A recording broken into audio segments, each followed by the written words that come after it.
And now, back to Juicy dito sa TV5.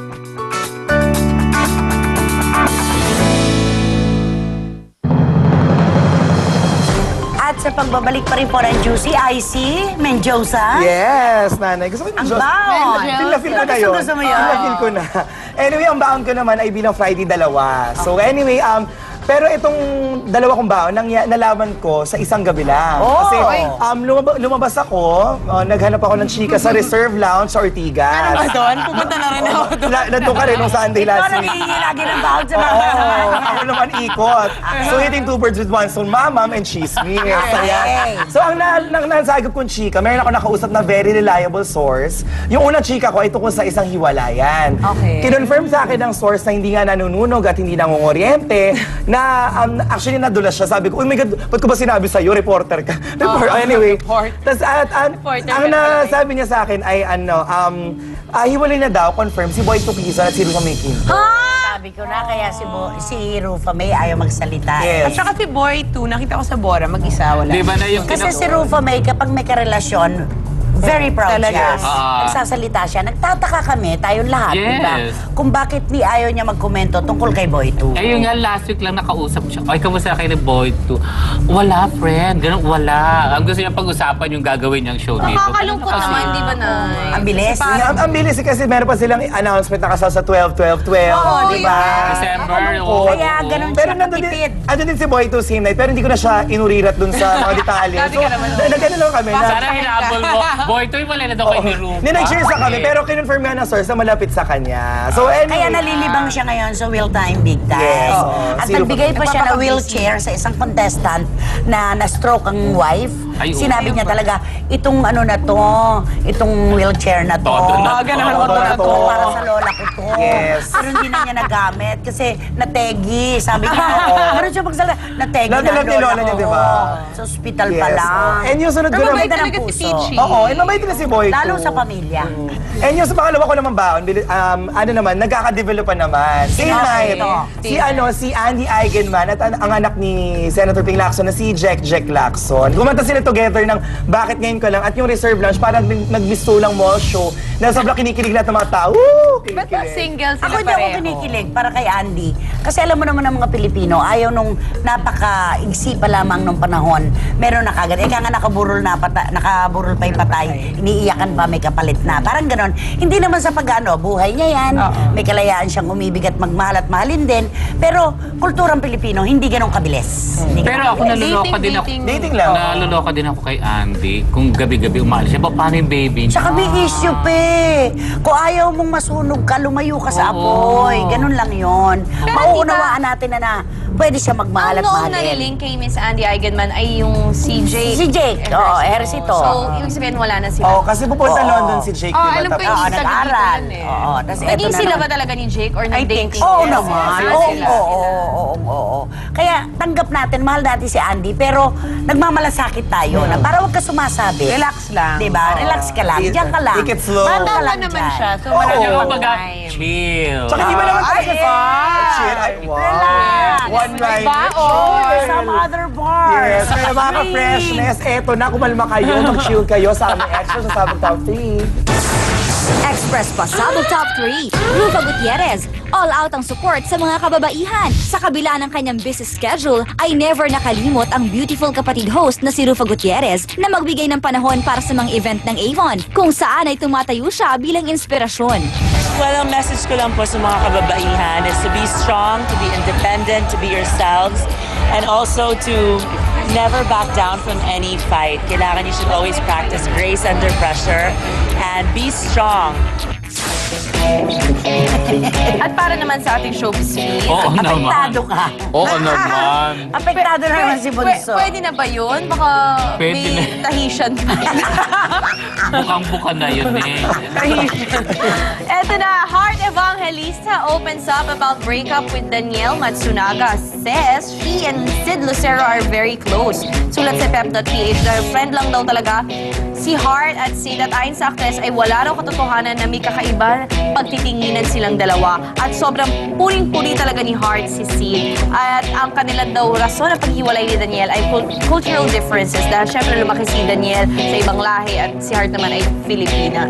Anyway, nakita ko nga pala, di ba sila dati? Sige, Nakita para ko mahaba sila. pa exposure mo. Guardian. Oo, Gusto to ni 12 Mami months ka nang walang ganyang Gusto mahaba. to ni Mami Pinty para di muna niya kayo pa-imbestiga. Wala mo na Sa NBI. taga-NBI, dyan ka lang. Wala kayo dyan. Anyway, di ba nakita ko nga po si Miss Hart, pero I think, ano pa yun, para mga 2 months ago na papahiwalay pa lang ata sila doon ni Daniel. At nandun si Sid at talagang sabi niya, alam mo, Alex, sobrang saya ko kasama lahat itong kasama ko sa Legacy. Tingin ko sa kanila talaga magkakapatid kami at magbabarkada. Very well said. You said it all. What Huwag natin for na lagyan ng magsasalita kulay. kami, di ba, Ice? Yes, pero may tanong ako, Nanay, kay Shalala. Shalala, you're a wise woman. Are you wise? I am wise. Yes, so what's your advice to all the Wise. foolish women out there? To all the wise women out there, wise women talk because they have something to say. Ay, Foolish women talk because they have to say something. Want to say something? Ladies and gentlemen, our Express Pasabog Top. Express Pasabog Top 2. Game and Go. Tuloy na. Bigating Game Show Masters. Nagsama-sama. Wala nang makakaawat sa pinakabago at pinaka-exciting na game show ng Kapatid Network dahil ngayong June 17 ay magsisimula na silang magbigay saya at pag-asa sa ating mga kababayan. Masaya ako, finally, matutuloy na ang Game and Go. Lalo pat this time, kasama pa namin si Tito Joey. So, it will be lots of fun. And abangan nyo, mag-iiba ang Sunday noontime habit ninyo. Finally, this is it. So, sana abangan po ninyo at sana magustuhan nyo yung pinaghirapan po namin ng ilang buwan. Lalo-lalo na yung mga revisions pagdating sa concept of the games, how it will be aired. Sana magustuhan nyo po. Pero hindi pa dyan natatapos ang kasiyahan dahil ilan sa naglalakihang Game Show Masters din ang magsasama-sama para sa Game and Go. Sila talagang nag-eksperimento talaga. Even yung mga programming nila, talagang binabago, iniiba naman to give people an alternative form of programming. So siguro yun ay isa sa mga bagay na nagustuhan ko. Riot Crazy Game Show. Dito sa TV5 every Sunday, June 17, Game and Go with Edu, Jerry, si Arnel, si Shalani, yours truly, okay? Kaya sa lahat ng mga talagang atat na nangungulit, lalo-lalo na sa Facebook ng Game and Go, go na! June 17, noontime po tayo. Basawit! Paano ba ang pinagtatanong mo? Why don't you try it? Naku po, marami ng picture yung investigador. Papakita kay Mami Pinty. Eto, sabi raw you enter. Enter Alan, dali na sa'yo. Edgar Allan, pressured sa 2 stage plays. Sulat ni Ate Nitz Morales sa PS. Natatawa kasi pag nanonood mami ko, Catherine, ano ba yung enter? Asking siya Mami kasi. Pinty, cool ka lang dyan. Chill! Mami Pinty. Sabihin mo na kasi. Bona at bakit bughaw ang langit ang stage Bona pa. plays na nakatakdang gawin ni Edgar at makakasama niyo syempre sa Bona si Miss Eugene Domingo na malapit nang i-showing ang Kimidora Part 2 at talagang dami-dami daw nagaganda sa Enter. trailer. Ayan. Enter Sabi na pa yan, siya. Bona. Similar.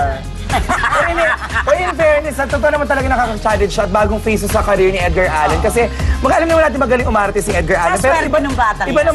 naman ang stage play, ibang teatro. Walang cut. Pero dito sa Yes, Mona yes. with Eugene, sa Bakit Bugawan Langit, si Catherine Luna, pero may problema. Dahil? Jaunties si Catherine. Uli, oo. Ang bilis mga anak naman nun, para siyang kuneho. Ilan ang anak ni Mahabang Catherine? Ilan ang anak ni buntis na naman. Catherine? Ang dami Pangatlo na na. yata, apat. Isa yung kay Coco doon eh, di ba? Pero ang bilis, parang nahakbangan Ilan lang. naman anak Dadalang ni... tao ilan- na. Pangatlo na to, di ba? Baka pangatlo Hindi na. lang. Ay. Ako, si Catherine? Oo. Ano ka ba? Hapang iba. Nag-taping nga na Real Confessions yun, sa linggo pa lang na nakakapanganak eh.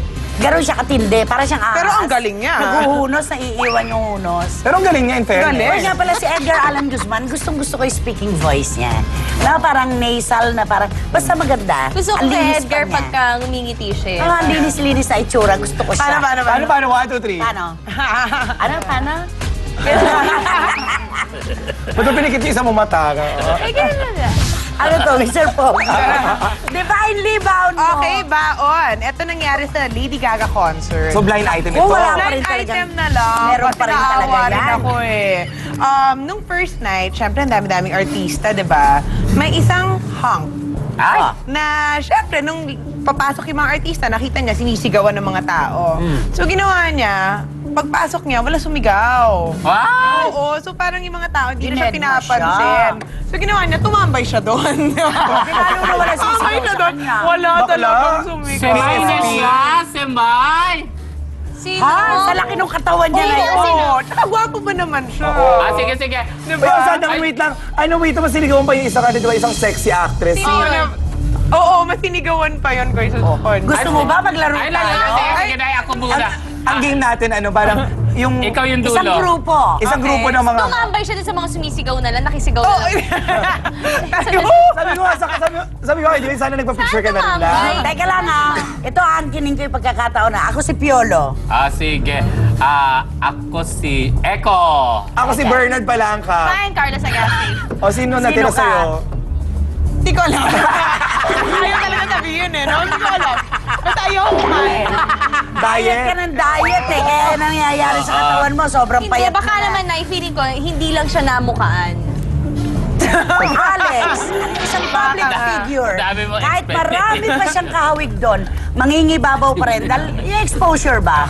Yun yun. Baka madilim kasi, pero sila naman siya. Huwag ka nga masyado nagda-diet kaya So, one nagkakaganyan yung lakpak. ka. Naku, ang dami pa po namin kwento dahil... Ohoy! Ito ang huling kagamitan niya sa nag-iinit. Todo init sa... Juicy! Non-stop na chikahan at happenings ba ang hanap niyo mga ka-freshness? Well, dito na kayo sa Juicy kung saan bottomless ang kasiyahan araw-araw. Una na syempre dyan ang masarap na ice cream launch ng Magnolia noong April 27. Basically, Magnolia Ice Cream is the Philippines' first name in ice cream. The love for our country, we can do that via supporting our own product. Mapa-summer man o tagulan ay winner talaga ang Havayanan! At yan ang aming napuntahan noong May 8 sa Rockwell Tent kung saan ginanap ang taunang Make Your Own Havayanan!